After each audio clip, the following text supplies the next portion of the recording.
Hello all, welcome to study 59 of the Solving Studies to Improve Chess Calculation series. It's time to bring one from Hermann Mattison because he was also a very famous chess composer in the first half of the 20th century.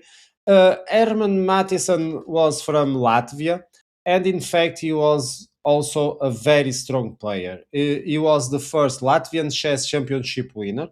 He was the first World Amateur Championship winner. And in fact, the second was Max Euwe. So we are talking about very strong tournaments. And besides that, he even was a first board for Latvia in the 1931 Chess Olympiad in Prague. And during that Olympiad, it just defeated Akiba Rubinstein and the current at that time world champion Alexander Alekhine. So we are talking about not only a very strong chess composer, but also a very strong player. This study is very interesting. It's why to play and draw. And I hope you are going to enjoy. It's a bit a deeper study. It's not that easy, but nevertheless, let's go for the practice. If you haven't watched the guide, so you can have a better results from the practice. And I see you after the countdown.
And here we are, and the first move for the solution is king d2 exclamation mark. Okay, this is not going to be an easy solution because there are many details over here. But first, let's see what's obvious. Well, black is intending to play e1 and promote to a queen. But if the king takes the pawn, well, then it suffers a fork, and not a good idea. And besides that, if the rook was able to control the promotion, well, that would be fine. But the problem is bishop also takes the rook. So when we arrive here, I think the first move is obvious by exclusion of all others. So we need to go with the king to d2. Now, the hardest part of these studies is to bring the best moves for the defense. But what is going on over here? So we can't make progress at the moment as black. So let's go with knight c1. If you notice here, it's very tempting to go with bishop f4 check. Let's see that. Bishop f4 check. But what can white do over here? Well, it can simply grab the pawn because after the fork from the knight, so we get the same fork as before, the king can go up, attacking the knight takes the rook, and now attacks the knight and the bishop. So one will follow, and it's a draw, of course. So coming back here, we need to see this and realize that the best is to protect the pawn from now on. Of course, the next move black is threatening is to go with bishop f4. So white needs to do something about it. And it's not easy because if you try, for example, to come with the rook to f5, so you can protect bishop f4 check, black will have bishop g3. So the idea here, when we are placing ourselves in the other part of the board, in the other column, we also need to find the best moves, and the best moves are these ones. So now I am threatening to promote the pawn. Don't forget the pawn now can't be taken because the knight is controlling it. So it's game over for white. So white has not many other options, but it finds a nice little trick. That is, check the king. So the king comes up. Of course, check again. The king comes up. And when the king is on the third rank, well, the rook goes to f5. And why this is brilliant and before was a blunder? Because we already know we are trying to control bishop f4 check. So the idea now is if bishop comes to g3, I have this simple check and grab the bishop. So black also can't play bishop g3. Of course, again, black will have better defensive moves. And the first to try is to go with the bishop to the other side. So going to bishop g6. So now the threat is a bit similar. So instead of threatening bishop f4, that now it's impossible, we now threatening to go bishop b4. So what can white do? Of course, not easy. Not easy. But white finds also another way. First delivers a check, and now the king, if it goes up, then we can simply control the pawn. So now it's impossible. Notice that now if the bishop comes to f4, then we simply can go to e1. This is a brilliant solution for us because the bishop takes the rook, but as you can see, and the pawn is protected by the knight, so it's a draw by stalemate. The king can't move, and it's not check. So this is kind of the trick for the final solution, but we are still far because, of course, black can also go to b2, and here the same doesn't work because if I go to a3 like before, and then I come with the bishop to f4, no, I won't do that because I will go to the other side, and so as you can see, it's game over, but for white because now the rook is forced to block it and the king moves away, and so it's game over.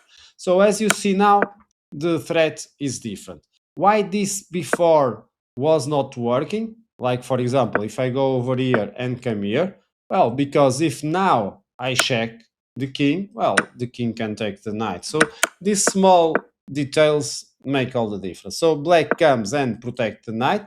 So the threat is reinstalled, both this one and this one.